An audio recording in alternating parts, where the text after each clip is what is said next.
Going on YouTube? We are back trying the river again. We're going to give it a shot today, see if we can't pull something better out, and hopefully we get something today. Hope y'all enjoy it.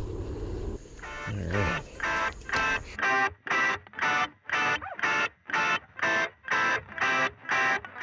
There. Oh, dang. Oh, that's a monster. That is a freaking monster. Ooh, we're talking easy 6-7 pound. Easy. Don't get out that log. Dang it. It's got a hold. Man, he caught me right on that log, and there's nothing I could do about it. Whew. That was a freaking beast. Ah, oh, wow. Yep. Dang. Wow. All right. Well, man, and he went, I watched him. He went back up in that area up in the, back up inside here in that area back there. Man, I hope y'all saw that, because that was awesome, man. As soon as it hit the water, he was freaking on it. And unfortunately, I had my drag set a hair too light. Man, that sucks. Oh well, that was awesome though. That was cool. Whoo, man, they get your adrenaline going right off the bat. That's what I'm talking about. All right, we're gonna retie. That was outstanding.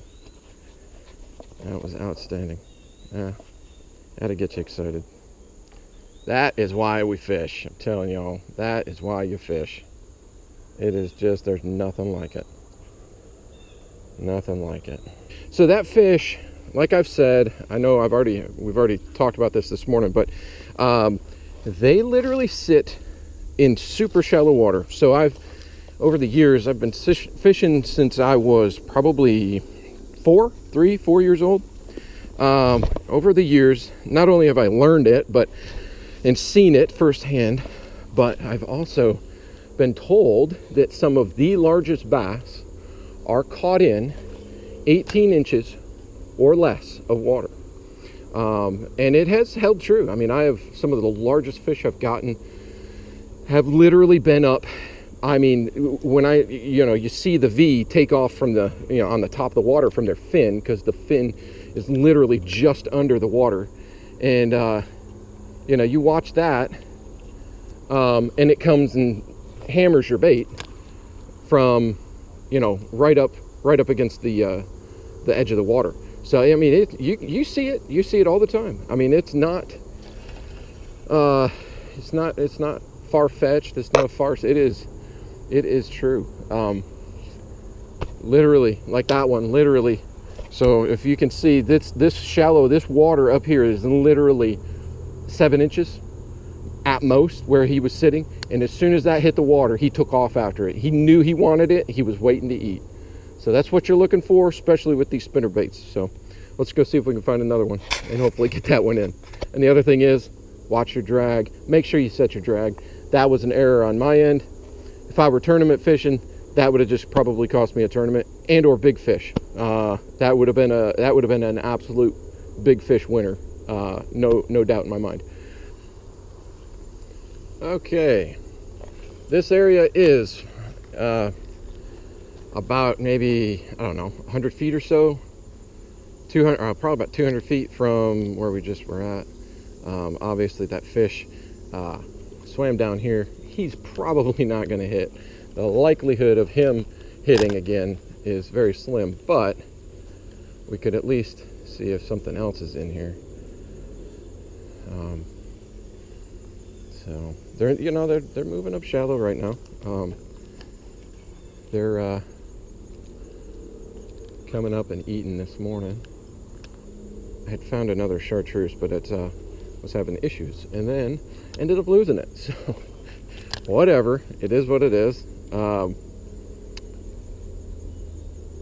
So this one has the willow leaf. It is white, and it has silver blades. The other one had gold blades. So hopefully it'll, the willows don't create as much of a thump in the water, where you know, they can locate it a lot easier. The willow and the Colorado, the Colorado and the Indiana, they are pretty, man. I mean, you can actually feel it in the end of your line, just thump, thump, thump, thump, thump, thump, thump, thump. So, you know, but they were also gold. So, I mean, I don't have any more with me.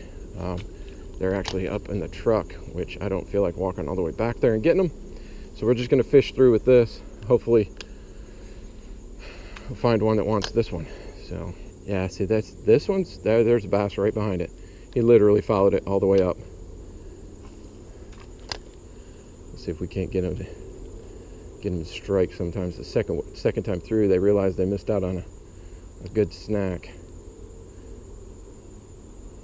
the first time through, and yeah, he's not taking it. And it's all good.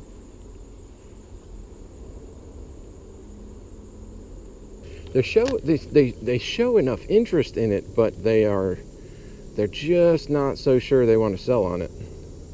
And so they're just following it, and they follow it up pretty shallow, but then they just stop.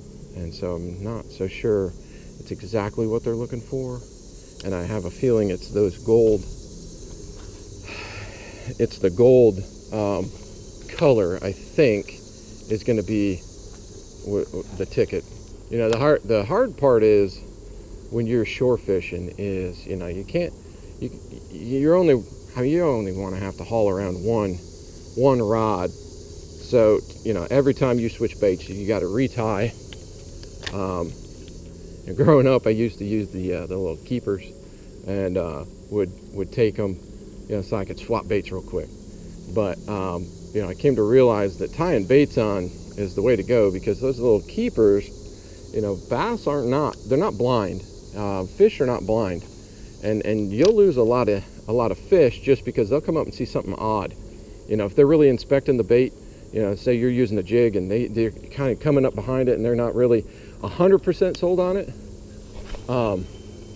you know, you may lose fish just because of that. They come up and they see that it looks odd, you know. So I quit tying baits on, or I quit tying the keepers on, and started just tying the baits on 100%, you know, right to the line, and you get a lot better action too with that. Good pair of glasses is essential.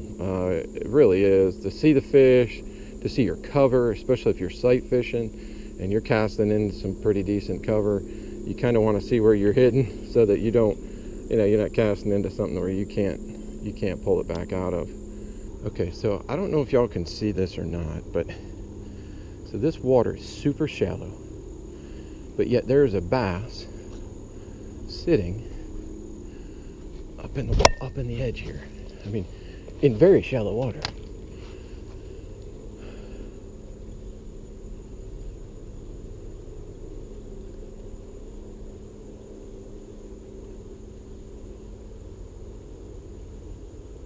Obviously not showing interest, but it's interesting to see, again, it hold true to what I've been talking about, how these fish they hunker right up in this shallow water.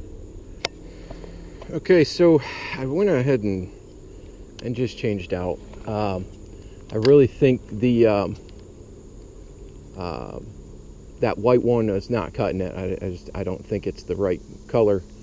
And I don't think it's the right blades, so they're just not enough to it. So I went ahead and switched over to a fluke, and we're going to try this for a little bit. It's the gold color, the chartreuse color that they were looking for earlier.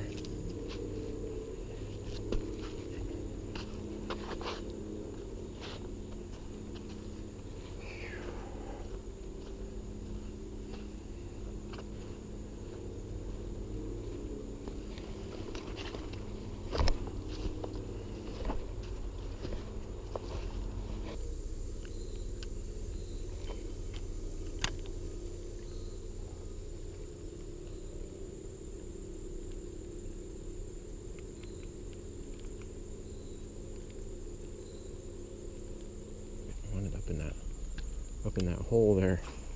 There. That's where we want it. No. It never fails. You get it where you want, and then you get it hair snagged, and then it wants to fire out right like a rifle. So it is annoying, but it happens. Like I said, that was a very, very large fish. So hopefully he'll want something we've got. No guarantees, but at least we're seeing the monsters today, and we had one on, so that's a good thing. We will go ahead and throw on maybe a frog. We'll try a frog. Rig them up weedless. Man, there's bass all over this area. So maybe let's switch over. We're gonna switch to the Bandito. It's a little bit smaller presentation than the frog.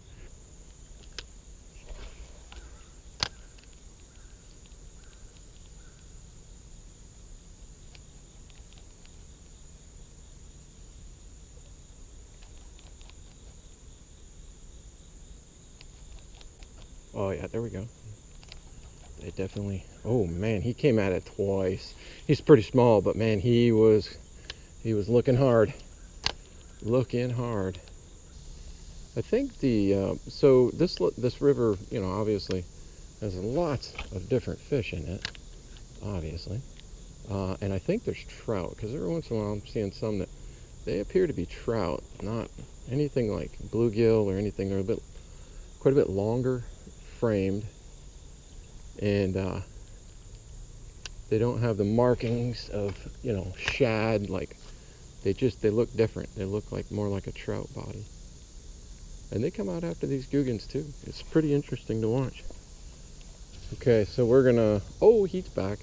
Yeah, I don't know if y'all can see him. He's right underneath this tree right here, and I mean, he is just massive. He's beautiful, beautiful fish. Just cool markings on him.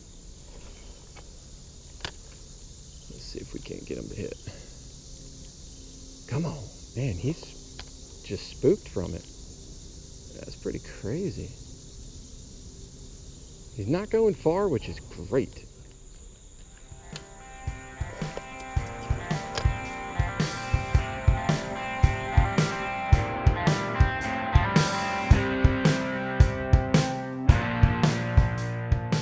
That was, man, that was a lot of fun. Beautiful morning. Just a lot of fun to go fishing. Man, we had a monster on. It was such a blast. Just to get him on, just to get him hooked.